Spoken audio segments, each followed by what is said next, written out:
parlais, je pense qu'il a compris que c'est de lui que j'allais parler. Il s'est assis, il voulait se cacher derrière la sœur Joanne. Alléluia. Mais je t'ai vu. Content de voir le frère dans la maison du Seigneur.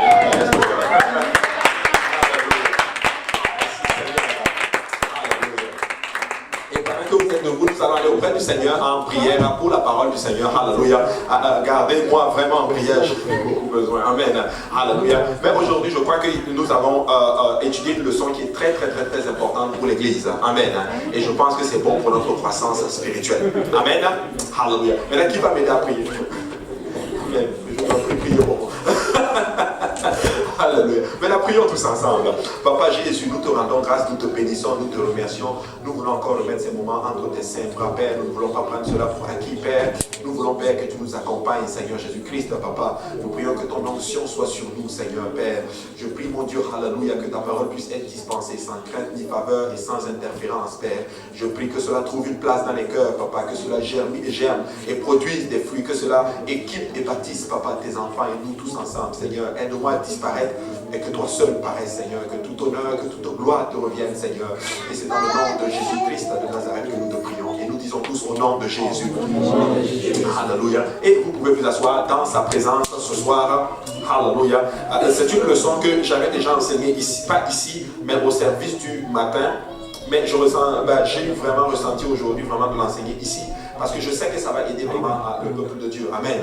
Amen. Je ne sais pas s'il y en a qui vont s'en souvenir. Parce que des fois, tu enseignes, bon, on ne s'en souvient plus. Amen. Mais j'ose espérer que vous allez vous en souvenir. Amen. Nous allons parler aujourd'hui des 4 hôtels qu'un enfant de Dieu doit bâtir.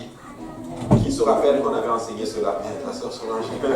Amen. Amen. Nous allons parler des 4 hôtels que chaque enfant de Dieu doit bâtir. Amen. Dans sa vie chrétienne, dans sa marche littéralement avec le Seigneur. Amen. Alléluia. Mais avant cela, nous allons aller dans Psaume chapitre 22, versets 3 et 4. Est-ce qu'on va juste se lever? Promis, après je vais vous laisser vous asseoir. Promis, je ne sais pas, Seigneur. Psaume 22, 23 et 4. Il dit ceci: Mon Dieu, je crie le jour et tu ne réponds pas. La nuit et je n'ai point de repos. Pourtant tu es le Saint. Tu sièges au milieu des louanges d'Israël. Amen. Et vous pouvez vous asseoir. Amen. Maintenant, nous allons parler des hôtels. Amen. Et je sais qu'il y a eu souvent certaines personnes qui ont enseigné sur l'autel, mais l'autel c'est quand même quelque chose d'important, littéralement dans la marche, dans le Seigneur. Quand vous entrez dans la parole du Seigneur, il y a eu littéralement plusieurs hommes de Dieu qui ont bâti des hôtels. Et dans notre marche aussi dans le Seigneur, nous devons aussi bâtir des hôtels. C'est pas que nous devons bâtir des hôtels comme aujourd'hui, littéralement, mais nous devons bâtir littéralement des hôtels spirituels. Les hôtels, c'est quoi? C'était un moyen, c'était le lieu où il y avait une rencontre entre une créature et sa divinité, littéralement. Mais nous, notre hôtel, c'est le lieu de rencontre entre nous et notre Seigneur qui est le Seigneur Jésus-Christ. Amen. Et ça, c'est très important de comprendre cela. Et les hôtels de la Bible signifient des lieux de culte et même de sacrifice. C'est un lieu où nous sacrifions. Tu sais, le sacrifice, c'est quand tu payes un prix fort, littéralement, pour ce que tu as en notre hôtel. Tu sais, ce n'est pas un sacrifice si tu ne payes pas le prix pour. Amen. Ça devient un sacrifice quand pour tenir cela, littéralement, ça te coûte quelque chose. Ça te coûte des fois des relations, ça te coûte des fois du temps de sommeil, ça te coûte plein de choses littéralement, mais c'est un lieu de sacrifice.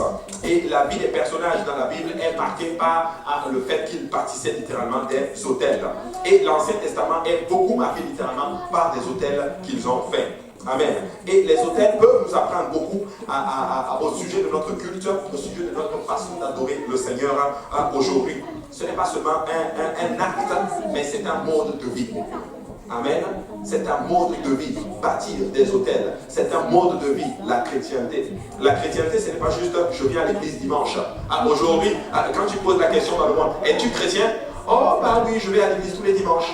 Ou bien, je suis chrétien, mais je ne vais pas à l'église tous les dimanches. C'est ce qu'on dit souvent. Mais écoute, ça ne va pas ensemble. Ça ne va pas ensemble. Donc nous sommes des chrétiens, ça fait partie de notre style de vie. Nous allons à l'église, nous lisons la Bible, nous prions, nous fonctionnons comme des enfants de Dieu. Nous fonctionnons par la lumière de la Bible. C'est ça qui fait que nous sommes des chrétiens. Amen. Donc ce n'est pas un acte, c'est un mode de vie. Amen. Ma vie, littéralement. Tu sais, quand je vis, on doit savoir spécifiquement que je suis un chrétien. Je vais vous dire ce que je crois. Si je n'ouvre pas la bouche et que tu envoies quelqu'un, par exemple, passer du temps avec moi et que je ne lui parle même pas, ma façon de vivre, la personne doit être capable de dire, c'est un chrétien. Amen. C'est ça la vie d'un enfant de Dieu. Amen. Mais en fait, l'adoration, c'est le moyen par lequel j'entre dans la présence de Dieu. Mais c'est aussi le moyen par lequel j'accueille Dieu pour entrer littéralement dans ma vie, dans ma famille, dans mon église, dans ma ville, littéralement, et dans le monde qui m'entoure, littéralement. Donc, l'adoration, c'est la manière que je fasse, que j'appelle Dieu littéralement dans ma vie. Tu sais, quand tu entres dans ta maison, que tu commences à louer et à adorer le Seigneur, devine quoi? La présence du Seigneur se manifeste. Amen. Et elle entre dans ta maison. Et alors qu'elle entre dans ta maison, elle affecte tes enfants. Alors qu'elle affecte tes enfants, elle va affecter les gens autour de toi, littéralement. Et eux ici vont aller impacter les gens à l'extérieur d'eux. Donc notre adoration, donc notre mode de vie affecte nos familles, affecte nos enfants, affecte le monde autour de nous. Amen. Tu sais, le verset que nous venons de lire, Psaume 23 et 24, au verset 24, dans la Martin, c'est marqué « Toutefois, tu es le saint habitant au milieu des louanges d'Israël. » La Bible dit littéralement que quand nous louons le Seigneur, il siège dans la louange de son peuple. Si on peut me remettre encore Psaume 22, verset 4, tu es pourtant tu es le Saint d'Israël, tu sièges au milieu des louanges d'Israël. Ça c'est la Louis II. Mais dans la Bible Martin, c'est marqué, tu es le Saint habitant. Donc c'est un saint qui habite au milieu de la louange de son peuple. Donc si Dieu a une maison, si Dieu a un lieu où il habite, c'est dans la louange de son peuple. Amen. Donc plus nous le louons, plus nous bâtissons une maison pour lui.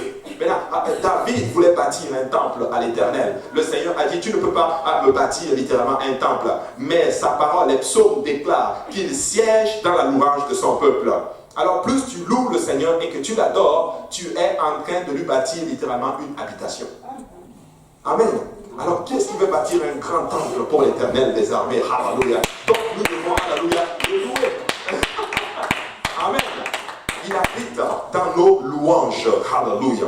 Dans nos louanges. Regardez, ton adoration détermine toujours les dimensions de ton avancement avec le Seigneur. Amen. Ton adoration va décider la dimension à laquelle tu avances littéralement avec le Seigneur. Écoute, tu ne vas jamais progresser plus loin que ton adoration. Tu ne vas jamais progresser plus loin que du style de vie que tu as maintenant. Tu sais, si tu commences à vivre vraiment pour le Seigneur, tu vas progresser aussi à ce niveau-là. Si tu progresses, tu vis à 50% pour le Seigneur, bah, tu vas progresser à 50%.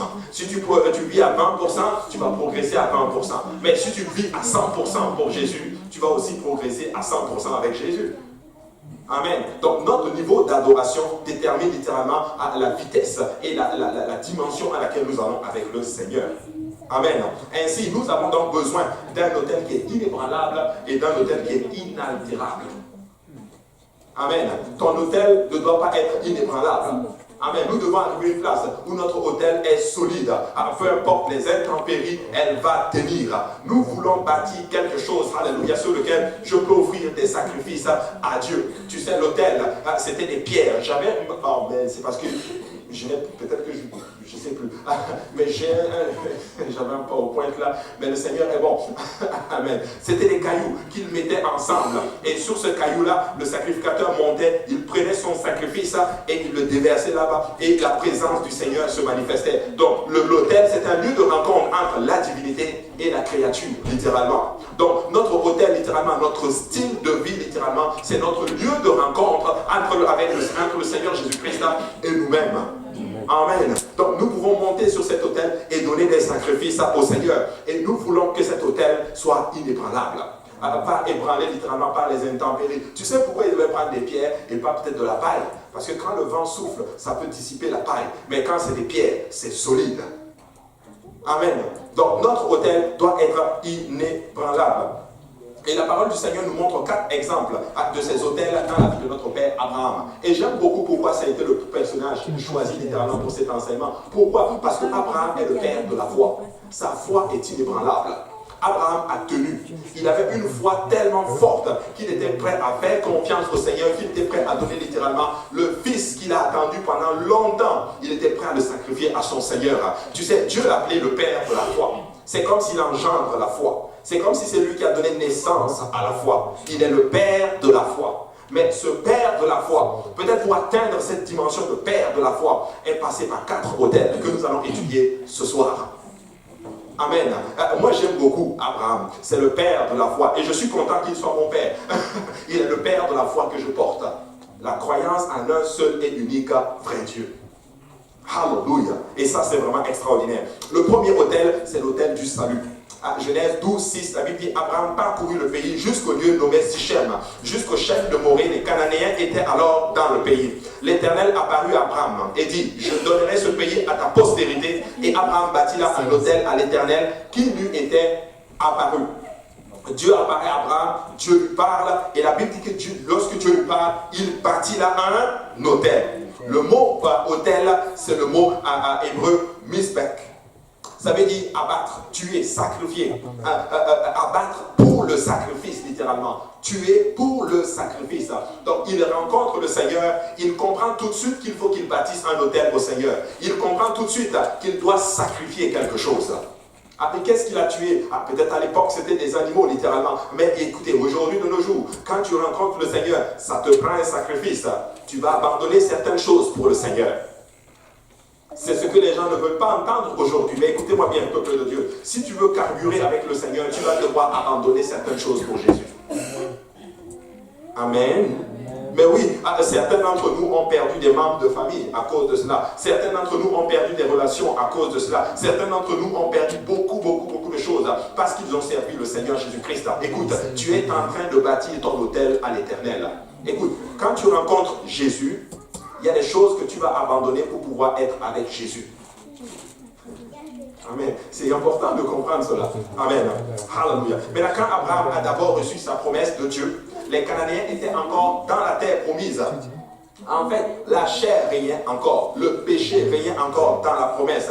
Mais Abraham, qui était un jeune homme d'une culture idolâtre, littéralement, a dû sortir de là, a dû faire confiance à ce Dieu inconnu, littéralement, qu'il n'avait jamais vu. Et le Seigneur lui a fait une promesse, malgré le fait qu'il y avait des adversaires. À ce moment-là, il dit, ok, je te fais confiance, je me donne totalement à toi. Et l'autel qu'il a bâti, littéralement, premièrement, était, si tu veux, le signe, la dédicace, comme quoi il s'abandonnait totalement au Seigneur. Premier autel que nous devons bâtir, nous, en tant qu'enfants de Dieu aujourd'hui, c'est l'autel du salut. Lorsque nous rencontrons Jésus pour la première fois, nous devons nous repentir de nos péchés, nous devons être baptisés au nom de Jésus-Christ pour le pardon de nos péchés, nous devons recevoir le don du Saint-Esprit pour lui appartenir totalement. C'est l'autel du salut. Et tout enfant de Dieu doit bâtir cet autel premièrement. Donc sans cet autel, tu ne peux pas avoir les 3 autres autels. Amen. Sans le salut, nous ne pourrons pas bâtir ces 3 autres autels. Pourquoi? Parce que la repentance me tue dans ma volonté. Le baptême me place dans le Christ. Et le baptême du Saint-Esprit place le Christ en moi. Donc je suis dans le Christ et Christ est en moi.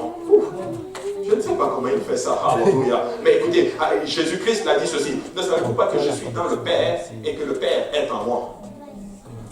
Alléluia. C'est la même chose. Nous sommes baptisés au nom de Jésus. Nous entrons en Christ. Nous recevons son esprit. Il entre en nous. Alléluia. Donc c'est le Dieu qui est en tous, parmi tous. Alléluia. Extraordinaire. Et c'est notre premier autel. Et la chair était encore dans la promesse que le Seigneur littéralement a fait à Abraham. Tu sais, oui, Dieu fait beaucoup de promesses. Mais des fois, il y a encore des ennemis, des adversaires dans la promesse. Tu sais, tu dois littéralement te battre pour avoir ta promesse. Amen. Tu dois te battre pour avoir ta promesse. Et le Seigneur lui a fait cette promesse malgré le fait qu'il y avait des adversaires. Et souvenez-vous, la première fois où vous avez entendu littéralement l'évangile de Jésus-Christ, cet évangile qui allait à l'encontre de ce que vous avez appris, cet évangile simple et écrit dans les Écritures que vous n'avez jamais vu littéralement. Mais vous entendez quelque chose d'aussi simple. Répands-toi, fais-toi baptiser au nom de Jésus, tu reçois le don du Saint-Esprit et tu le fais. Et pour certains d'entre vous, soyez honnêtes, vous vous posez la question, je me dis, mais pourquoi j'ai même fait cette affaire? Moi, je me suis posé cette question, tiens. Pourquoi je l'ai fait?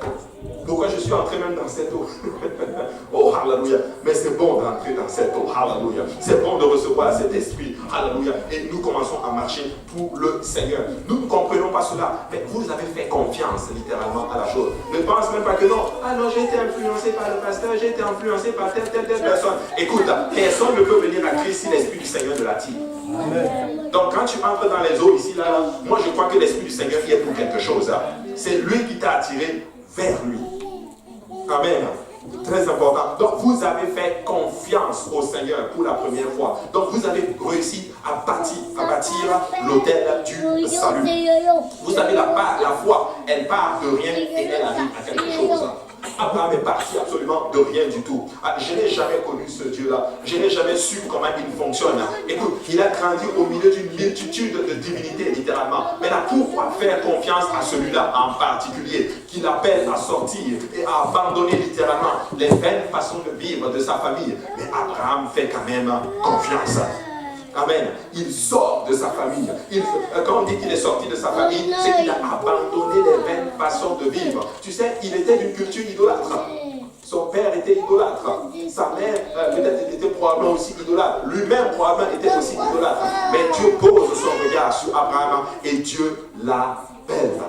Dieu l'appelle. Je crois que le Père, Dieu avait même appelé aussi le Père. Mais tu sais quoi, le Père était tellement probablement aussi dans ces choses qu'il a été renversé. Il était aussi dans l'idolâtrie, qu'il a beaucoup plus choisi de faire confiance aux divinités que de faire confiance au Seigneur Jésus-Christ. Mais Abraham, le fils, a fait confiance au seul et unique vrai Dieu. Regardez, Hébreux 11:6, la Bible dit, or sans la foi, il est impossible de lui être agréable. Car il faut que celui qui s'approche de Dieu croit que Dieu existe et qu'il est le rémunérateur de ceux qui le cherchent. Donc pour être agréable au Seigneur, Abraham était prêt à tout abandonner, à croire que le Dieu qu'il appelle existe. Amen. Qu'il existe et qu'il est le rémunérateur de ceux qui le cherchent.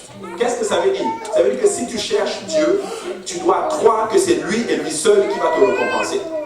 Si tu as un besoin, si tu veux que Dieu agisse, tu dois d'abord croire, qu'il existe et que c'est lui qui va te donner littéralement ce que tu cherches. C'est ce que nous devons comprendre, c'est ce que le verset dit. Et Abraham, c'est ce qu'il a fait. Qu'est-ce que Abraham cherchait? Je ne sais pas, ce n'est pas vraiment mentionné dans la Bible, mais je sais une chose, c'est que Dieu l'a appelé et il a cru au Seigneur, comme quoi le Seigneur était le rémunérateur de ceux qui le cherchent. Dieu dit parfait, tu vas mettre agréable. Maintenant, qu'est-ce que tu cherches aujourd'hui? Est-ce le salut de ta famille? Tu dois croire qu'il n'y a que Dieu qui peut te le donner. Tu dois d'abord croire que Dieu existe et qu'il est le rémunérateur de ceux qui le cherchent. Donc, lui seul peut te donner le salut des membres de ta famille. Est-ce que tu cherches un emploi? Tu dois croire qu'il n'y a que lui qui peut te le donner. Amen. Amen. Amen. Est-ce que tu cherches un époux ou une épouse? Tu dois croire qu'il n'y a que lui qui peut te le donner. Amen. Pas tes capacités esthétiques. Parce que beaucoup croient sur leur capacité esthétique. Écoutez, je vous assure, si ça dépendait que de capacité esthétique, là, je ne pense pas que nous autres, on serait casés, tu vois. Oh, mais hallelujah, gloire soit rendue au Seigneur pour un grand Dieu, hallelujah. Amen. Amen. Parce qu'il n'y a que Dieu qui peut vous récompenser à ce niveau-là. Mais oui. Ok, je vais juste apporter. Mais qu'est-ce que je suis en train de dire? Je suis que quand je rentre à la maison, ma femme me dit, toi, qu'est-ce que tu racontes pendant que tu prêches? Mais le Seigneur est au monde. C'est ça qui est excuse-moi. Mais le Seigneur est bon, hein? Amen. Amen. Tu dois croire qu'il n'y a que Dieu qui peut te le donner, c'est ce que je voulais dire. En tout cas, n'oubliez ce qu'elle n'est pas. Vous pouvez la passer. Écoutez, tu dois croire qu'il n'y a que le Seigneur qui peut te le donner, c'est ce que je vais dire par là. Amen. Amen. Donc tout ce que nous recherchons, il n'y a que le Seigneur qui peut nous le donner. Mais oui, il n'y a que le Seigneur. Amen. Mais une fois que vous avez obéi à cet évangile, certains d'entre nous ont rétrogradé.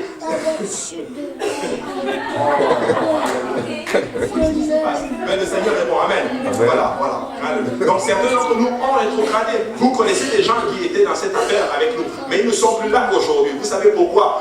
Parce qu'à un moment donné, cet hôtel qu'ils ont bâti, ils l'ont négligé, en d'autres termes. Amen. Ils l'ont négligé. Certains d'entre nous sont partis et ils ont même eu du mal littéralement à continuer cette marche. Mais tu sais quoi? Tu dois bâtir ces 10 barres d'hôtel. Une fois que tu rencontres le Seigneur, tu dois bâtir l'hôtel du salut. Et ça, c'est vraiment important de comprendre cela. Le premier hôtel qu'un enfant de Dieu doit bâtir, c'est l'hôtel du salut. Amen. Deuxième hôtel que nous devons bâtir, c'est ce qu'on appelle l'hôtel de la détermination. Genèse 13, 3 dit ceci: il dirigea ses marches du midi jusqu'à Bethel, jusqu'au lieu où était sa tente au commencement, entre Bethel et Aïe, au lieu où était l'autel qu'ils avaient fait précédemment. Et là, Abraham invoqua le nom de l'Éternel. Juste pour vous mettre dans le contexte, Dieu a appelé Abraham et il est arrivé, il est rentré à Canaan. Dieu dit: ok, je te montrerai un pays, ça se trouve dans Genèse chapitre 12. Je vais te montrer un lieu où tu vas y aller. Je vais te conduire dans un pays où coule le lait et le miel. Tu seras béni. Toutes les nations seront bénies en toi. Mais quand il est arrivé, la Bible dit que la famine est arrivée à Canaan. Tu sais, quand tu donnes ta vie au Seigneur, des fois, au moment c'est bon, mais à un moment donné, il va commencer à avoir comme du secousse littéralement. Les choses vont commencer à bouger littéralement entre toi, autour de toi. Le monde spirituel commence à bouger littéralement. Et tu commences probablement peut-être à avoir certaines difficultés. Parce que tu ne comprends plus, mais qu'est-ce qui se passe?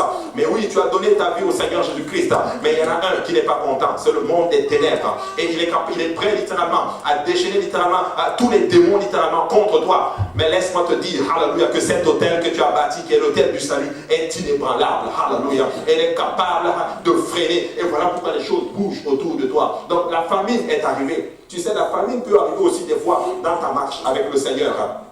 Qu'est-ce que tu dois faire? Tu dois bâtir ce qu'on appelle l'hôtel de la détermination. Mais Abraham n'avait pas réussi à bâtir cet hôtel. La Bible dit qu'il a quitté Canaan et il est parti en Égypte. Tu sais, l'Égypte symbolise un peu le monde, le péché. Qu'est-ce qui arrive? C'est quand tu commences à marcher pour le Seigneur et que les difficultés commencent à arriver, tu te dis: moi je stoppe là parce que je n'y arrive plus. Pourquoi? Parce que j'ai des problèmes, j'ai des difficultés. Donc je retourne en arrière. Écoute ceci. Pour un enfant de Dieu, il n'y a pas de plan A et B. Il y a juste un plan A. On avance. On avance. Je parlais avec le frère Vincent ce matin et il me disait: il y a un général de guerre qui a gagné la bataille. Et ses soldats sont venus lui dire: mais général, comment se fait-il que nous avons gagné? Nous avons gagné parce que nous ne savons pas faire retraite. On n'a jamais appris à retourner en arrière. Écoute, il y a quelque chose qu'un enfant de Dieu ne doit jamais apprendre, c'est retourner en arrière. Mais tu dois apprendre à avancer, avancer, avancer, avancer. C'est l'autel de la détermination. Mais notre père Abraham a quitté Canaan, il a quitté la promesse. Dieu peut t'appeler et la famine va arriver dans le lieu où Dieu t'a appelé. C'est biblique. Amen. Donc ce n'est pas parce que ça ne va pas que tu n'es plus dans la volonté de Dieu. Non. Mais laisse-moi te dire que si je suis dans la volonté du Seigneur, même si ça ne va pas autour de moi, Dieu va pouvoir. Parce que Isaac a fait la même chose. La famine est arrivée littéralement en Égypte, mais même dans la famine, la Bible déclare que Dieu l'a béni. Il était prospère, plus prospère que les gens de sa sous-région, et les gens étaient même jaloux de lui. Écoute, même s'il y a la crise, laisse-moi te dire que si Dieu t'a appelé ici au Québec, il va te bénir. Amen. Il va te bénir. Même si les gens disent: oh, mais c'est ce programme d'études là. Il n'y a pas vraiment de travail là-dedans. Écoute, si Dieu m'a dit d'aller faire ce programme d'études, même s'il y a une pénurie d'emploi, il va me trouver un emploi. Amen. Parce qu'il m'a dit d'y aller. Amen. Moi, écoutez, j'ai beaucoup changé de programme à cause de cela. Parce que quand je suis arrivé au Québec pour la première fois, tout le monde dit: ah, on va faire ce programme-là, parce qu'il y a beaucoup de travail là-dedans. On va faire ce... Je vais où finalement? Mais écoute, j'ai changé beaucoup de programmes. Mais écoute, si tu sens que Dieu t'appelle dans quelque chose, reste-y, concentre-toi là, et Dieu va te bénir. Amen. Amen. Je vous assure, si je connaissais le Seigneur, quand je suis arrivé au Québec, j'aurais évité beaucoup d'erreurs. Alléluia. Mais vous savez quoi? Vous connaissez le Seigneur aujourd'hui. Ne vous laissez pas ébranler. Quand tu choisis quelque chose et que tu sais que le Seigneur t'a envoyé, t'a demandé de le faire, fais-le. Amen. Fais-le. Abraham est parti littéralement de Canaan. Il est allé en Égypte. La Bible déclare qu'il est parti là. Il est resté là. Il était obligé de mentir littéralement pour dire que Saraï c'était sa soeur alors que c'était sa femme. Mais là, la Bible dit qu'après cela, il réalise qu'il a fait une erreur. Mais la Bible dit au verset dans Genèse chapitre 3, 13, il dirigea ses marches du midi jusqu'à Bethel, jusqu'au lieu où était sa tente au commencement entre Bethel et Aïe. Il est revenu à l'hôtel qu'il avait bâti premièrement. Et là, qu'est-ce qu'il a fait? Invoquer le nom du Seigneur. Ça représente quoi? Ton retour dans la maison du Seigneur. Tu sais, si tu as abandonné, que tu as lâché à un moment donné, pas grave, reviens. Parce que Abraham lui-même a lâché à un moment donné. Il est parti, mais il est revenu. Et ça, on appelle cela l'autel de la détermination. Pourquoi? Parce que quand il est revenu, il ne s'est pas juste contenté du premier autel qu'il avait bâti. Regardez le verset 4. Au lieu où il avait fait l'autel précédemment, et là, il invoqua l'Éternel. En fait, il a pris son autel du salut et il a encore renforcé encore en invoquant le nom de l'Éternel. Écoute, le deuxième autel, littéralement, que je veux dire par là, c'est ce qu'on appelle la détermination. Peu importe ce qui arrive, c'est peut-être dur, mais je continue. J'ai lâché, je reviens et je continue ma marche. Alléluia. Tu dois être déterminé dans tout ce que tu fais. Tu dois littéralement te battre littéralement pour continuer. Nous devons être déterminés. Écoute ceci, si tu n'es pas déterminé, tu ne peux pas réussir dans le Seigneur. Mais oui, si tu n'es pas déterminé, tu ne peux pas réussir dans le Seigneur. En passant, si tu n'es pas déterminé, tu ne peux même réussir dans rien du tout. Amen. Tu dois être déterminé dans le Seigneur. Est-ce que c'est facile? Non, je n'ai jamais dit que c'était facile. Est-ce qu'il y aura des difficultés? Oui, il y aura des difficultés. Mais devine quoi? Si tu n'es pas déterminé, tu vas voir ceux qui sont déterminés autour de toi avancer dans le Seigneur et toi, tu restes à la même place. Mais peuple de Dieu, hallelujah, je suis en face des gens qui vont bâtir un hôtel de la détermination. Vous savez quoi? C'est peut-être dur, hallelujah. Mais nous continuons cette marche, hallelujah. Nous continuons, hallelujah, parce que nous sommes déterminés. Et nous sommes, en d'autres termes, en train de prendre l'exemple de notre père, Abraham. Après le salut, il a ce qu'on appelle la détermination. Amen.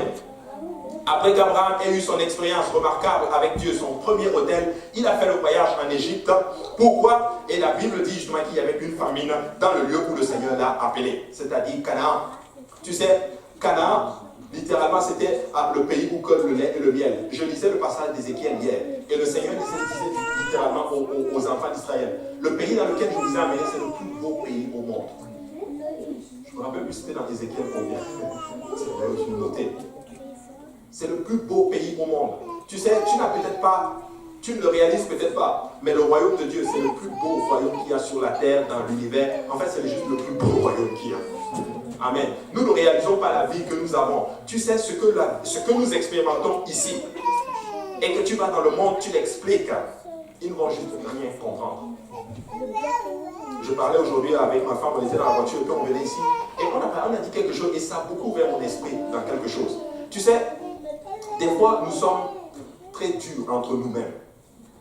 On se dit, oh, tel a fait ça, tel a fait ça. Mais écoute, et là je me suis dit, mais attends, c'est vrai que tel a peut-être comme ça, tel est peut-être comme ça, tel est comme ça. Mais tu te rends compte que depuis tout ce temps, ils sont dans la maison du Seigneur. Ils sont toujours là.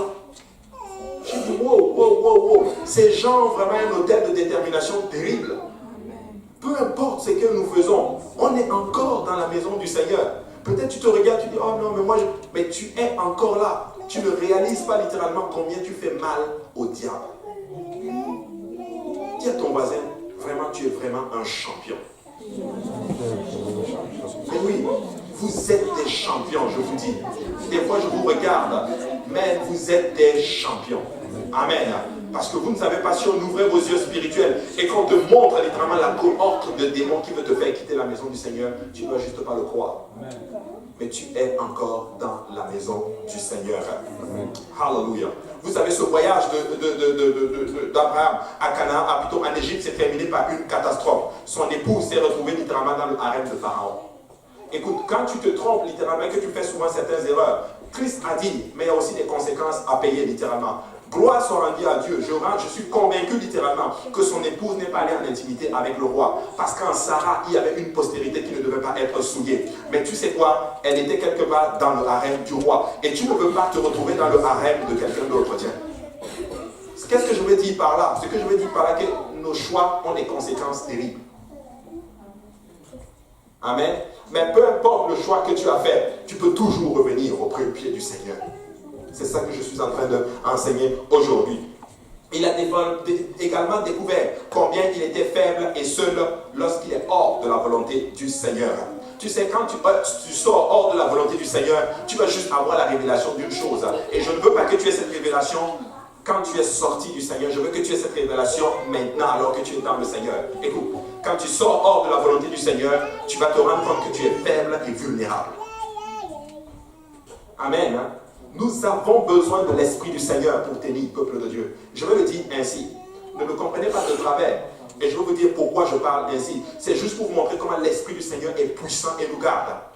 Je suis convaincu que sans l'Esprit du Seigneur, sans le cadre et les principes et les valeurs bibliques, beaucoup de couples, même dans la maison du Seigneur, se seraient déjà ébranlés. Amen. Amen. Beaucoup de familles, littéralement, se seraient disloquées. Alléluia. Mais nous rendons grâce au Seigneur pour son esprit qui travaille au milieu de nous, qui est comme un garde-fou, alléluia, pour nos familles, pour nos couples, littéralement, et même pour nos vies. Des fois, nous avons l'impression que, ah non, ils ont l'air un peu trop contrôlants. Écoute, à cause de cela, il y a certaines bêtises que tu n'as pas faites. Amen. Amen. Il y a certaines bêtises que tu n'as pas faites. Et je rends grâce à Dieu, hallelujah, pour ce contexte. Je bénis beaucoup le Seigneur pour ce contexte. Nous devons comprendre une chose, peuple de Dieu. Nous avons besoin du Seigneur pour avancer. Amen. Il a en fait découvert aussi combien il était fort, bien, et comme il était fort et bien entouré lorsqu'il est dans la volonté du Seigneur. Tu sais, quand tu es dans la volonté du Seigneur, tu ne le réalises pas, mais tu es bien entouré. Tu sais souvent comment j'imagine cela. Est-ce qu'il y a des enfants ici qui ont vécu avec leurs parents et qui ont quitté les parents pour venir étudier ici, par exemple? Amen. Donc la plupart des étudiants étrangers, honnêtement, là, quand j'étais avec mes parents, je voulais juste partir. Tiens. Tu veux juste finir le bac et partir. Tu dis, oh, de toute façon, dès qu'on te fait une reproche, de toute façon, même que j'ai même mon bac, je pars même d'ici. Tiens, en tout cas, tiens. Mais dès que tu arrives, dès que ton pied touche le sol québécois, c'est là que tu dis, oh, yo, je suis seul. Mais qui est-ce qui m'a envoyé ici dans ce grand pays comme le Canada? Et je suis parti en voyage et j'ai rencontré le père d'une de nos sœurs. Et son père m'a raconté quelque chose et j'ai commencé à rigoler. Son père me disait, quand mon enfant a eu son bac et puis elle devait venir étudier, et c'est elle-même qui avait choisi de venir étudier ici au Canada. Et là,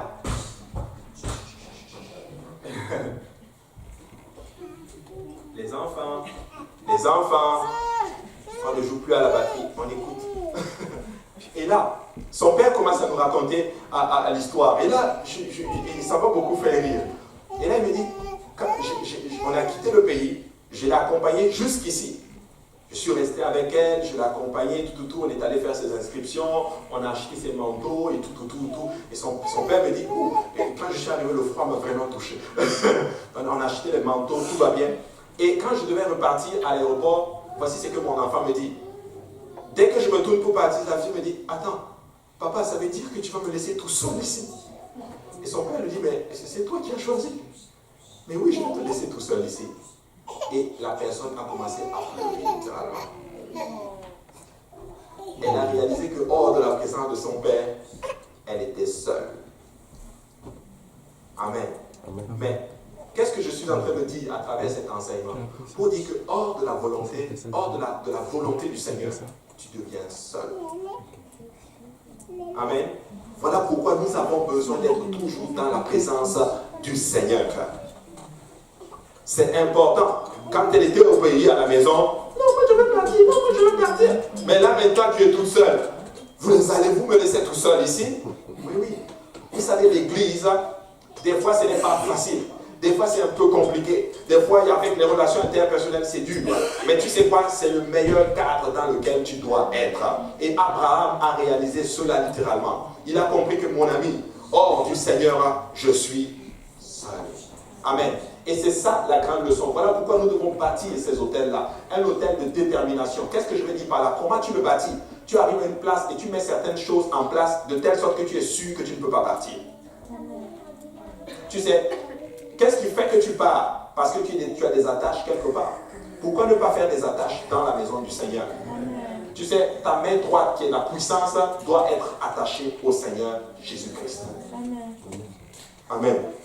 Très important. Maintenant, dans la parole du Seigneur, il y a un prophète qui est nommé du nom de Oded. Regardez, 1 Chronique 15, 1, il dit ceci: l'Esprit de Dieu fut sur Azaria, fils d'Obed. Et Azaria alla au-devant d'Asa et lui dit: écoutez-moi, Asa et tout Juda et Benjamin, l'Éternel est avec vous quand vous êtes avec lui. Si vous le cherchez, vous le trouverez. Mais si vous l'abandonnez, il vous abandonnera. Waouh! Il dit que si vous l'abandonnez, il vous abandonnera. Mais si vous le cherchez, il se laissera littéralement comme trouver par vous. Regardez, on va le redire. Si vous le cherchez, vous le trouverez. Mais si vous l'abandonnez, il vous abandonnera aussi. Écoute ceci. Toute personne qui dit que le Seigneur l'a abandonné, ça veut dire que c'est toi qui l'as d'abord abandonné. Donc quand quelqu'un vient me dire: je crois que le Seigneur m'a abandonné, je dis non, je refuse de croire à cela, parce que la Bible dit que si tu l'abandonnes, c'est là qu'il t'abandonne. Donc c'est toi qui l'as d'abord abandonné. Amen. Mais la Bible dit que si tu le cherches, tu le trouveras. Pendant longtemps, il n'y a eu pour Israël ni vrai Dieu, ni sacrificateur qui enseignait, ni loi. Mais au sein de leur détresse, ils sont retournés à l'Éternel, le Dieu d'Israël. Ils l'ont cherché et ils l'ont trouvé. Ils ont cherché Dieu et ils ont trouvé Dieu. Donc nous devons être constamment en train de chercher le Seigneur. Comment tu cherches le Seigneur? Lis la parole du Seigneur. Passe du temps dans sa présence. Consacre-toi et tu vas trouver le Seigneur. Amen. Maintenant, dans ces temps-là, point de sécurité pour ceux qui allaient et venaient, car il y avait de grands troubles parmi tous les habitants du pays. Regardez, on se heurtait peuple contre peuple, ville contre ville, parce que Dieu les agitait par toutes sortes d'angoisses. Mais c'est Dieu lui-même qui les agitait par toutes sortes d'angoisses. Regardez, vous donc, fortifiez-vous et ne laissez pas vos mains s'affaiblir, car il y aura un salaire pour vos œuvres. Il y aura un salaire pour vos œuvres. Qu'est-ce que je suis en train de dire? Je suis en train de dire que vous qui persévérez, vous devez continuer parce qu'il y a un salaire qui nous attend. Je ne sais pas, peut-être que tu ne prends pas le salaire maintenant, mais laisse-moi te dire qu'il y a un salaire que tu es en train de t'amasser au ciel. Il y a quelque chose qui nous attend au ciel. Je vais aller même plus loin. Si tu continues à servir le Seigneur de tout ton cœur et de toutes tes forces, il va te donner ta rétribution ici-bas et aussi dans les cieux. Continue à servir le Seigneur. Dis à ton voisin: continue. Continue. L'Égypte ne faisait pas partie du territoire que Dieu avait voulu donner à Abraham. Quand il a finalement décidé de revenir sur sa terre promise, il est retourné à l'endroit où sa tente avait été au début, où l'autel était bâti. Et là, cet autel-là était un autel de non-retour. Amen. C'était un autel de non-retour. Vous savez, dans mes prières, je demande au Seigneur: amène-moi dans ce qu'on appelle un point de non-retour. Il y a je ne sais plus c'était quel explorateur, ils sont allés littéralement pour explorer une île. Et quand ils sont arrivés, vous savez qu'est-ce qu'ils ont fait? Ils ont brûlé les navires. Pourquoi tu brûles les navires, explorateur? Pour être sûr qu'on ne va plus retourner en arrière. Quelqu'un doit brûler ses navires. Amen. Quelqu'un doit brûler littéralement certaines relations. Tu sais, il y a certaines relations, n'aie pas peur de couper le numéro de téléphone. Tiens, ne le bloque pas, coupe-le. Parce que si tu le bloques, ça veut dire que tu peux le débloquer. Tiens. Amen. Coupe-le, parce que ça va te détruire à un moment donné. À un moment donné, dans des moments de faiblesse, tu vas peut-être recontacter ce contact-là. Amen. C'est très important. Donc c'était un hôtel auquel chaque chrétien doit revenir à un certain point. Notre arrivée là-bas ne signifie pas justement qu'il n'y aura plus jamais d'essais, de tests ou de fautes. Mais une fois que l'hôtel de la détermination est construite, vous pouvez être sûr d'une chose: tu ne vas plus jamais retourner dans le monde. Parce qu'après cela, Abraham n'est jamais retourné en Égypte. Amen. Il n'est jamais retourné en Égypte. Écoute, nous devons arriver à une place que peu importe ce qui arrive, je ne retourne plus en arrière. C'est fini. Est-ce que ça va arriver? Est-ce que je vais tomber? Oui, en avançant. Mais je ne retourne plus en arrière. Je ne suis pas en train de dire que nous sommes parfaits. Non. Je n'enseigne pas que nous sommes parfaits. Non. J'enseigne que nous sommes parfaits dans le Seigneur. J'enseigne que par le Seigneur Jésus-Christ, nous sommes parfaits. Écoute, si tu dois tomber, tombe à l'avant. Mais pas à l'arrière. Amen. Même si je vais tomber, ça va être en avançant dans le Seigneur. Amen. Très important. Qu'est-ce que ça veut dire tomber à l'avant? Je vois la sœur Jessica, je suis sûr qu'elle aurait levé sa main et posé cette question-là. Amen. Qu'est-ce que ça veut dire tomber à l'avant? Ça veut dire qu'il y a certaines choses que tu vas essayer dans le Seigneur. Et peut-être ça ne va pas marcher comme tu le veux. Pas grave. Tu l'as essayé, ça n'a fait pas fonctionner, mais tu as quand même essayé. Je préfère des gens qui essaient dans le Seigneur que des gens qui ne font absolument rien du tout. Amen. Alors, tu peux faire quelque chose. Essaie quelque chose. Mais tu dois faire quelque chose pour le Seigneur. Intéressant de remarquer qu'Abraham n'est plus retourné en Égypte après cela. Tu sais, ceux qui refusent de construire ce second autel finissent inévitablement par s'éloigner de leur premier amour. Quand tu refuses de bâtir un autel de détermination avec le Seigneur, à un moment donné, tu vas abandonner ton premier amour. Toi qui sautais dans la maison du Seigneur, toi qui aimais le Seigneur, toi qui faisais des choses dans le Seigneur que tu n'aurais jamais imaginé faire, tu ne les fais plus ces choses-là. En fait, tu appelles cela de ce qu'on appelle de la lourdeur spirituelle. Non, écoutez, peuple de Dieu, c'est vrai, je comprends qu'il y a souvent, la lourdeur spirituelle arrive quand tu es sous pression, quand tu es surchargé. Amen. Mais nous pouvons vaincre la lourdeur spirituelle. Amen. En déchargeant nos fardeaux sur le Seigneur. Amen. C'est très important. Comment bâtir cet autel? Par l'enseignement, par la consécration, par la fréquentation de la maison de Dieu et surtout par la prière. Maintenant, tout est dans notre détermination. Tu sais, si notre volonté est assez forte pour résister à Dieu, quand nous n'étions pas sauvés, alors notre volonté est aussi assez forte pour résister à Satan maintenant que nous sommes sauvés. Amen. C'est très important de comprendre cela. Écoute, quand j'étais dans le monde, je pouvais résister à Dieu, qui est tout puissant. Mais alors que je suis dans le Seigneur, vous allez me dire que je ne peux pas résister à Satan, qui n'est pas tout puissant. Amen. Nous pouvons résister à Satan. Il dit littéralement, je pense que c'est dans le livre, je ne sais plus si c'est dans le livre de Jacques, soumettez-vous à Dieu, résistez au diable et il fuira loin de vous. Tu peux résister. Tu peux dire à Satan, je ne fais plus ça. Arrière de moi, Satan. Je te réprime dans le nom de Jésus-Christ. Je ne suis plus la même personne.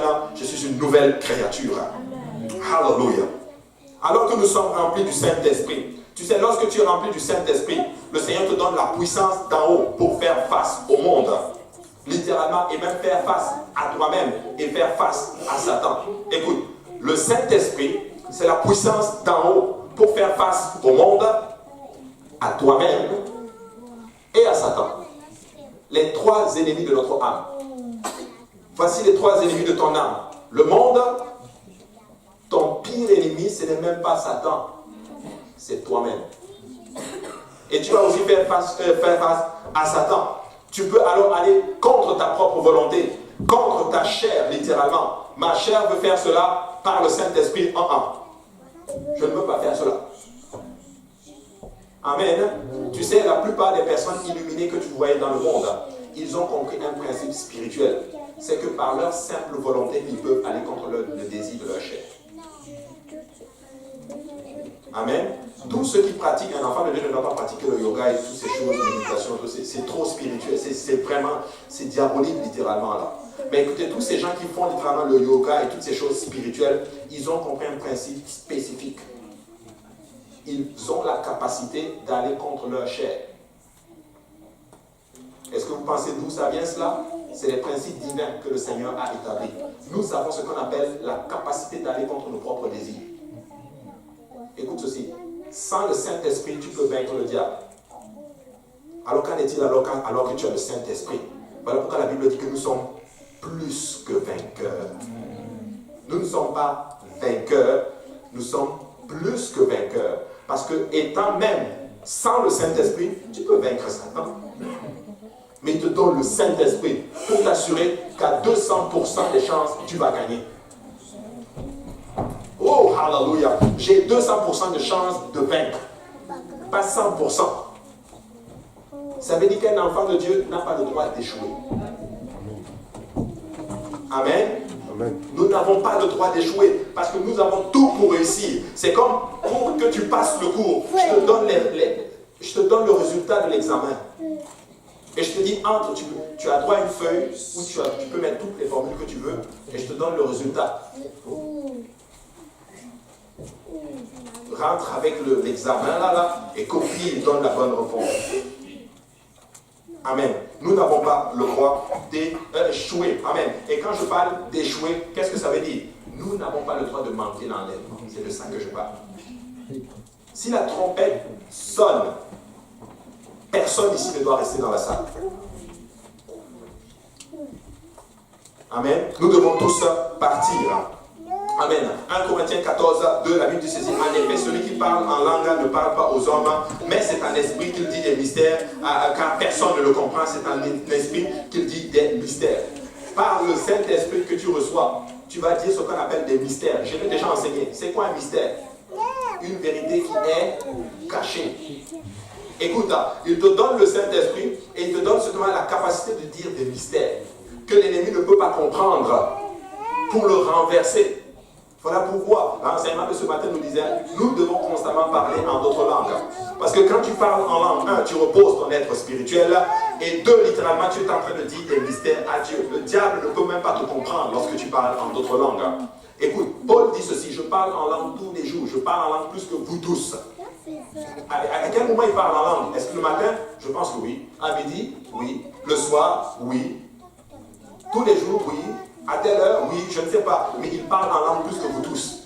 Donc, si toi tu parles en langue 24 heures sur 24, tu peux être sûr que Paul parle en langue 24 heures et demie plus que toi. En fait, parce qu'il dit que je parle en langue plus que vous tous. Amen. Écoute, nous devons prier en langue tous les jours. C'est une manière pour nous, littéralement, de tenir pour le Seigneur. Amen. Nous avons décidé de suivre le Seigneur. Tu sais, la croix est devant nous et le monde est derrière nous. Tu sais, quelqu'un a dit ceci, prenez le monde, mais laissez-moi Jésus. Prenez tout, mais laissez-moi le Seigneur Jésus-Christ. Tu sais pourquoi? Parce que si j'ai Jésus, j'ai tout.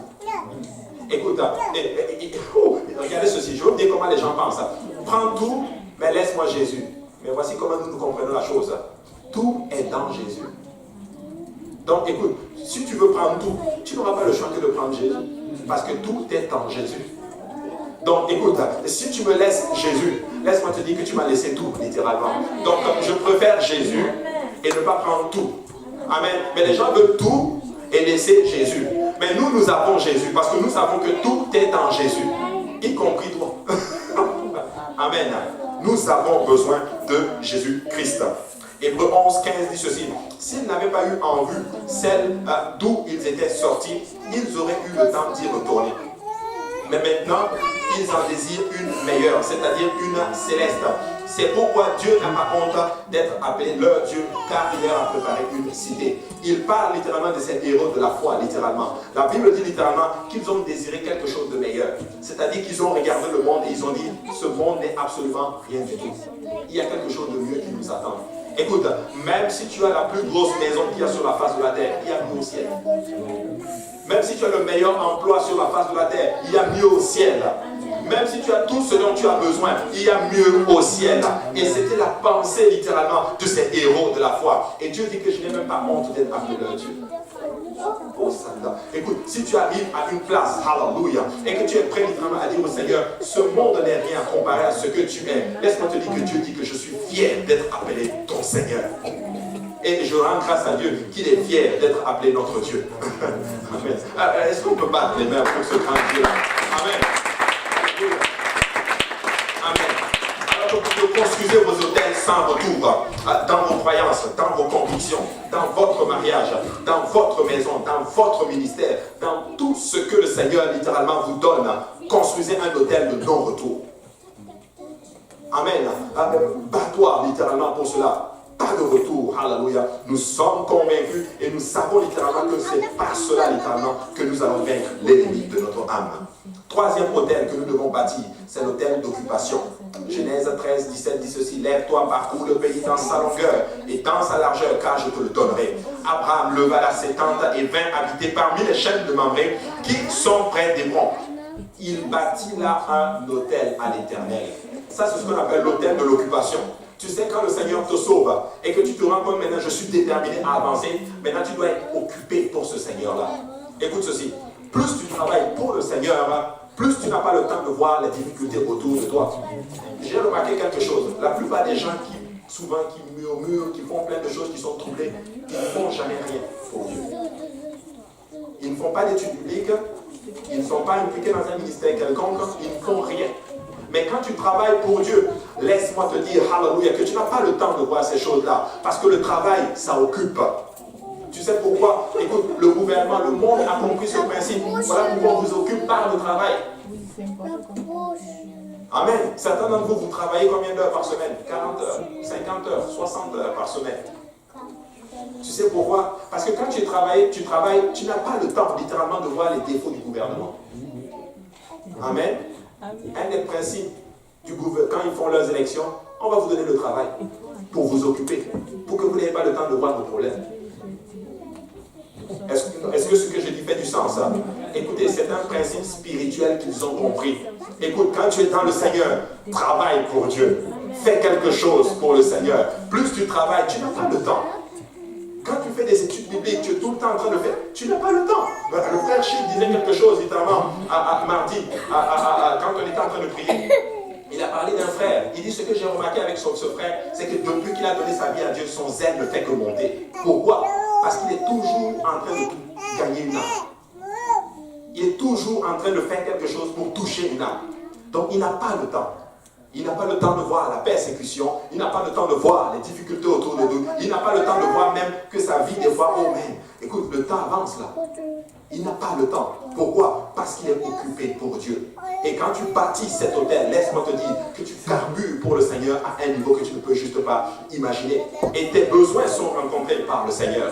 Écoute ceci, tous ceux qui travaillent pour le Seigneur rencontre leurs besoins. Amen. Mais si nous ne travaillons pas pour Dieu et que nous nous asseyons, tu deviens oisif. Amen. Je ne sais pas c'était qui avait dit, c'était le frère Mehdi qui disait qu'un des fléaux, quelque chose comme ça, c'est l'oisiveté. Le fait d'être assis à ne rien faire. Fais quelque chose. Amen. Fais quelque chose pour le Seigneur. Et même si tu restes dans le monde et que tu restes là à rien faire, écoute, tu vas devenir amer. Tu vas devenir jaloux et tu vas commencer à critiquer tout autour de toi. Les gens littéralement dans le monde qui se plaignent, oh je n'aime pas le gouvernement, oh je n'aime pas le système, oh ils ne font absolument rien. Ils ne travaillent pas, ils ne font rien. Mais tout ce qu'ils savent, c'est critiquer. Lève-toi, va travailler, va faire quelque chose. Amen. Est-ce que je suis toujours en parole du Seigneur? Je ne sais pas pourquoi je suis. Amen, tout le monde me regarde. Amen. Est-ce que je suis toujours dans la parole du Seigneur? C'est que je suis en train de dire, faites quelque chose. Faites quelque chose. Amen. Il ne faut pas rester paresseux. Amen. Il ne faut pas rester paresseux. Il faut faire quelque chose. Que ce soit dans la maison du Seigneur et même dans le monde. Il faut bouger. Il faut toujours en train de faire quelque chose. Et j'ai remarqué la plupart des gens qui bougent, ils n'ont pas le temps de voir. Ils n'ont pas le temps ils n'ont pas le temps, tu vois. Ils ont seulement le temps pour ce qu'ils font. Amen. Nous avons besoin de bouger parce que le pays est grand, le pays est vaste, il y a des âmes à gagner, il y a des gens à toucher, il y a des opportunités littéralement, il y a des opportunités du ministère, si on peut le dire ainsi. Vous parlez de faire quelque chose dans la maison du Seigneur, oui, écoutez, on a besoin de faire quelque chose dans la maison du Seigneur.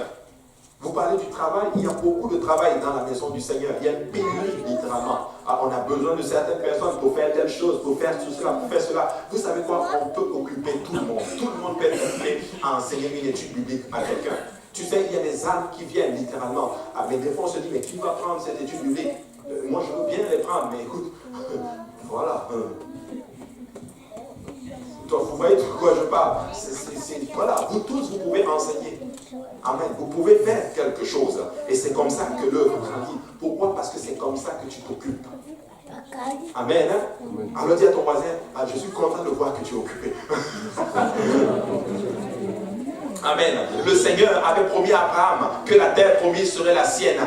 Mais là, le Seigneur voulait qu'il réalise l'ampleur de cette promesse. À qu'il mesure les dimensions de la promesse de Dieu. Tu sais, je veux vous parler de les 3 P. Les 3 P, c'est ce qu'on appelle la promesse, la possession et la persévérance, littéralement, ou la poursuite. Tu sais, c'est une chose d'avoir une promesse, c'est une autre chose d'avoir une possession. Et la seule façon de passer de l'un à l'autre, c'est ce qu'on appelle la poursuite. La seule façon de passer de la promesse à la possession, c'est que tu persévères et que tu poursuis littéralement la promesse. tu dois être en train de poursuivre un objectif bien précis. Dans le Seigneur. Amen.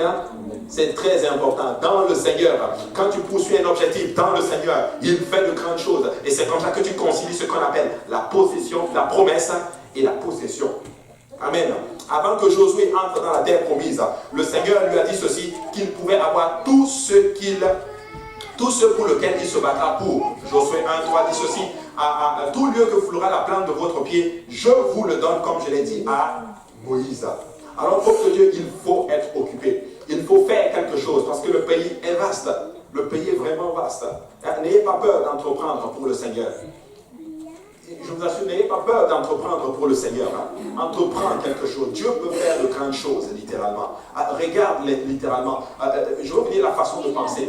Regarde l'église et dis-toi ceci, mais est-ce qu'il y a un besoin? Puis-je combler ce besoin? Et tu vas voir. Je ne vais pas vous dire ce que vous devez faire chacun. Ce n'est pas à moi. Je ne sais même pas là où Dieu vous appelle, certains d'entre vous. Amen. Mais regarde la chose. Et Pasteur Luc en a parlé tantôt, quand il a prêché, pas tantôt, mais quand il a prêché vendredi, il a dit ceci. Quand je suis venu à l'église, le pasteur ne m'a pas dit de faire quelque chose. Le pasteur m'a demandé qu'est-ce que tu veux. J'ai dit, je veux juste travailler pour Dieu. Est-ce qu'il y a un besoin pour conduire le bus? On peut aller faire son permis. Est-ce qu'on a besoin d'un huissier? Il est, je suis là. Aujourd'hui, il s'est retrouvé dans l'appel spécifique où Dieu l'a appelé. Amen. Qu'est-ce qu'il y a à faire? Il y a du travail, qu'est-ce qu'il y a à faire? Boum, prépare-toi et fais-le. Amen. Et fais-le. Et ça, c'est vraiment, c'est comme ça qu'on avance dans le Seigneur. Écoute, tu ne vas pas te retrouver dans ton ministère du jour au lendemain comme cela. Écoute, j'ai vu rarement de cas où quelqu'un me dit, Dieu m'appelle à faire cela, et tu restes là et ça arrive. Non. En général, quand Dieu dit, je t'appelle à faire cela, bah, tu vas commencer à faire des choses, tu vas commencer à faire tellement de choses, et là où Dieu t'appelle, ça finit par arriver. Amen. Ça finit par arriver. Amen. Quatrième autel, et c'est le dernier autel que nous allons bâtir, c'est ce qu'on appelle le dévouement. C'est ce qu'on appelle la consécration. Ça, c'est une autre dimension dans laquelle tu entres. À Genèse 22:9, lorsqu'il fut arrivé au lieu que Dieu lui avait dit, Abraham y leva un autel et rangea le bois. Il lia son fils Isaac et le mit sur l'autel par-dessus le bois. Qu'est-ce que ça veut dire cet autel de consécration? C'est un autel où tu es prêt à tout abandonner au Seigneur. Tu arrives à une place où tu dis, je reconnais totalement que tout ce que je suis, c'est que Dieu. Je n'appartiens qu'à lui. Je décide que par lui. Je respire que par lui. Je mange que par lui. Tout ce que je fais, c'est par lui. Et d'ailleurs, tout ce qu'il me demande, je suis prêt à lui donner.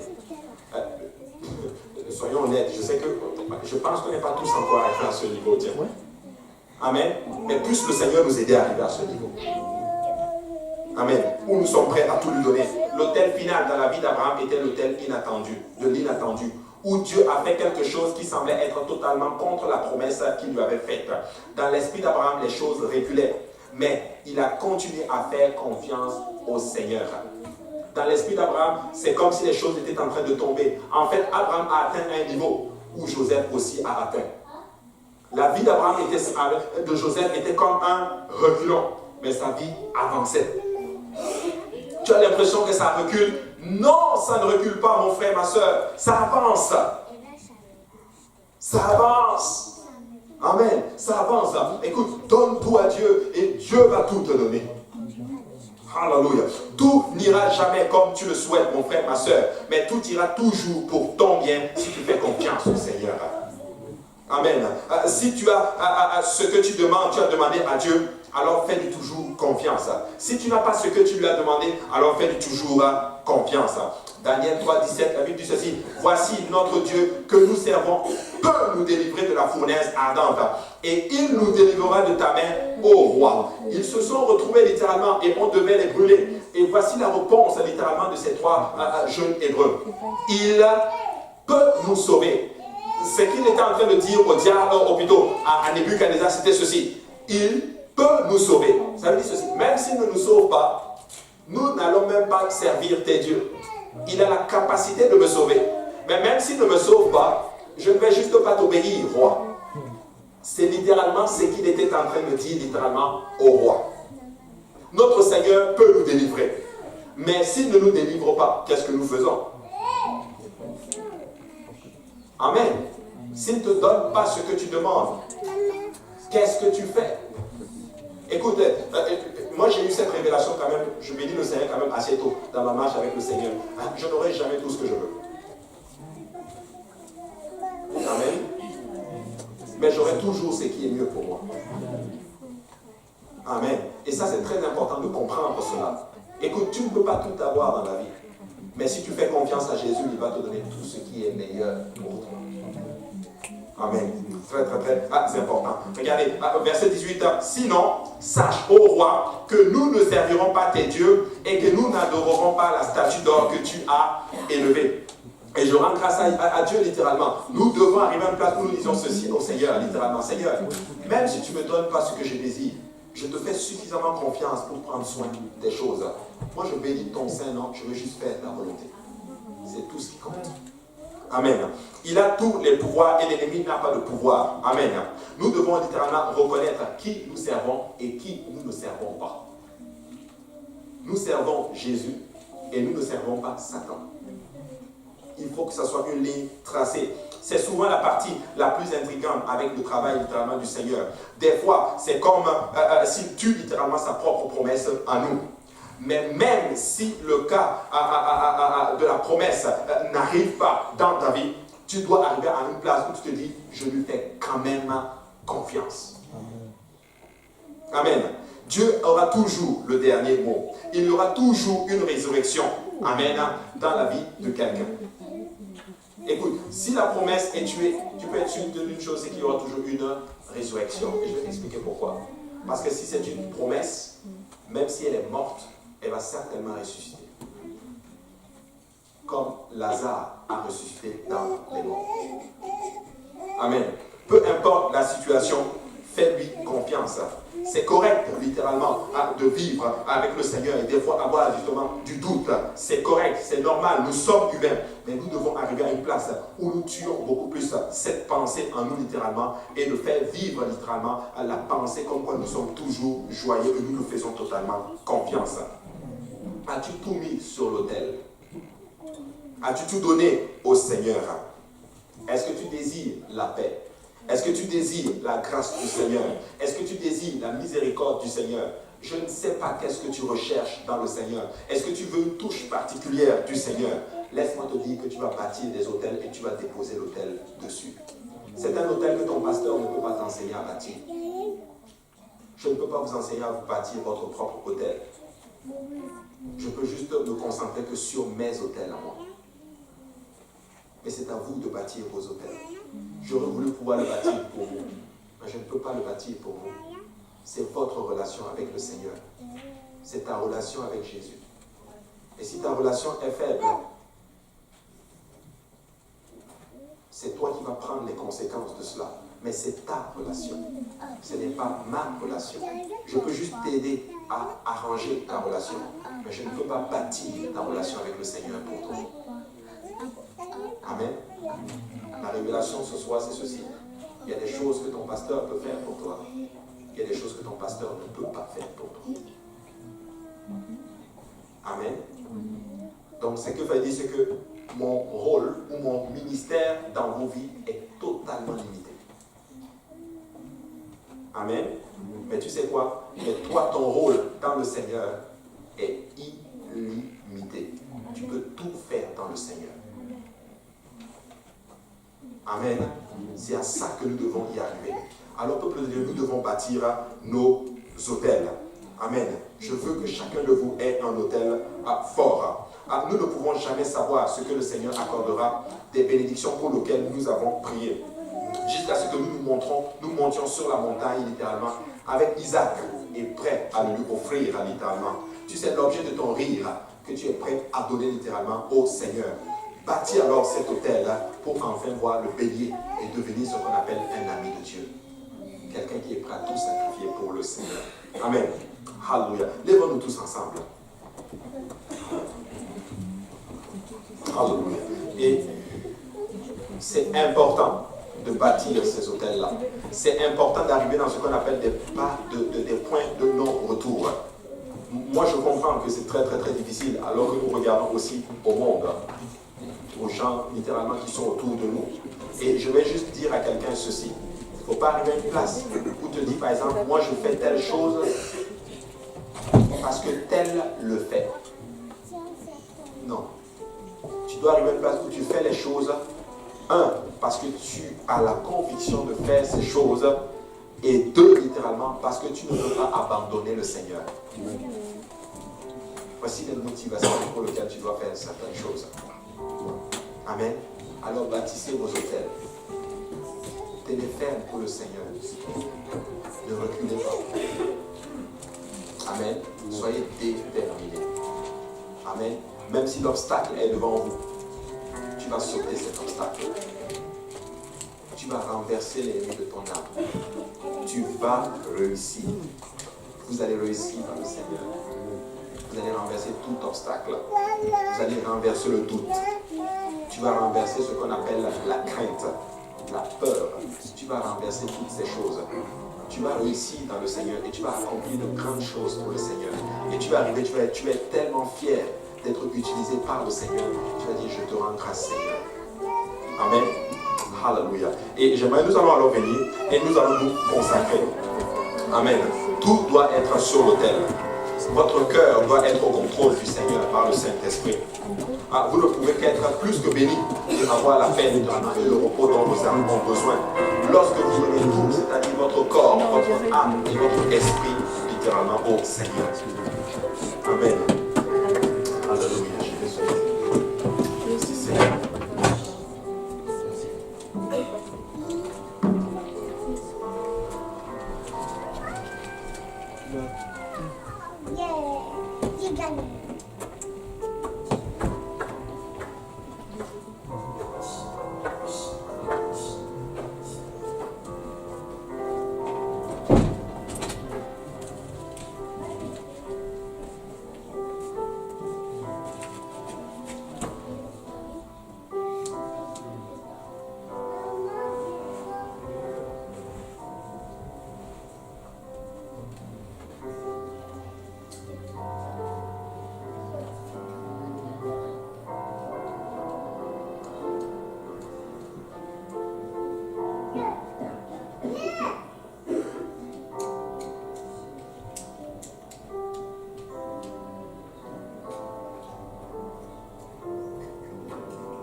Alors que vous priez, demandez au Seigneur la force de bâtir vos hôtels. Alléluia. D'arriver à ce qu'on appelle des points de non-retour. Des points, alléluia, où vous êtes prêts à complètement vous dévouer, alléluia, au Seigneur. Où vous êtes prêts à tout abandonner pour lui.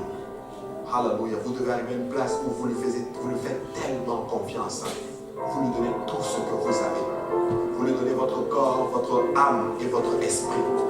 Tout ce qui est de vous, donnez-le lui. Déposez-le sur l'autel. Alléluia. Déposez vos familles sur l'autel. Dépose ton mariage sur l'autel. Dépose ton emploi sur l'autel. Dépose ta relation avec lui sur l'autel. Dépose tout ce que tu as au Seigneur. Donne-le lui. Alléluia. Et fais-lui confiance. Et vois-le, alléluia, agir totalement dans ta vie. Amen. Alléluia Jésus. Alléluia Jésus. Alléluia. Merci Seigneur. Merci Jésus. Alléluia. Alléluia.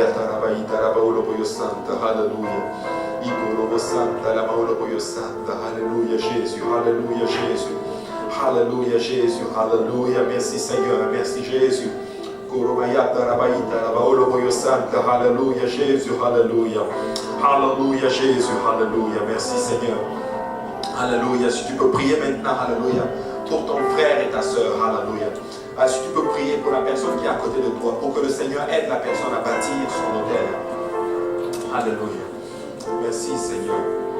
Alléluia. Alléluia Jésus. Alléluia. Priez les uns pour les autres. Priez les uns pour les autres. Alléluia. Merci Seigneur. Alléluia. Alléluia. Donnez des paroles encourageantes. Alléluia. Les uns les autres. Encouragez-vous dans le Seigneur. Afin que la foi de la personne puisse être bâtie. Alléluia. Afin que la personne puisse être solide dans le Seigneur. Merci Seigneur Jésus-Christ. Alléluia. Alléluia Jésus. Alléluia Seigneur. Fortifie tes enfants Seigneur. Fortifie tes fils Seigneur. Fortifie tes filles Seigneur Jésus-Christ. Alléluia. Fortifie nos familles Seigneur Jésus-Christ. Alléluia Papa. Aide-nous à tenir ferme Papa. Pour l'honneur et la gloire de ton nom Seigneur Jésus-Christ.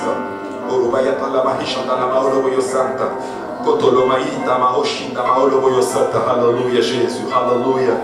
Gloire à ton nom Seigneur. Gloire à ton nom Seigneur Papa. Alléluia Jésus. Alléluia. Merci Seigneur. Alléluia Jésus. Merci Seigneur. Merci Seigneur Jésus. Merci Seigneur.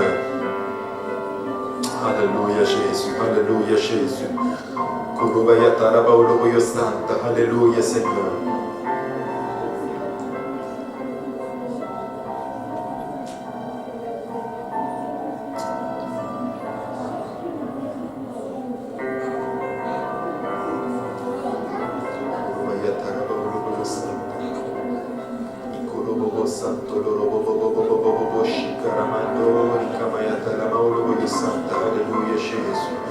Merci Seigneur Jésus, alléluia Papa. Un point de non-retour Seigneur Jésus. Un point de non-retour Seigneur Jésus.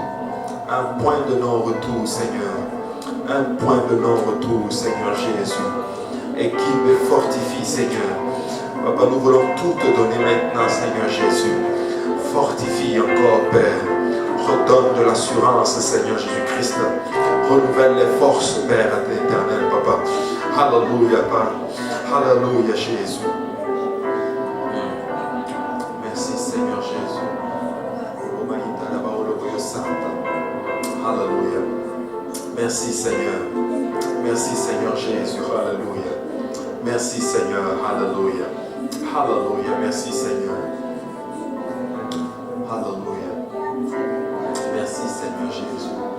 Alléluia Jésus. Alléluia. Merci Seigneur. Alléluia. Alléluia Jésus. Alléluia. Que le Seigneur vous bénisse. Alléluia. Qu'il vous fortifie. Alléluia. Qu'il vous fortifie. Alléluia. Vaillant soldat de l'Éternel. Alléluia. Que le Seigneur vous bénisse. Alléluia.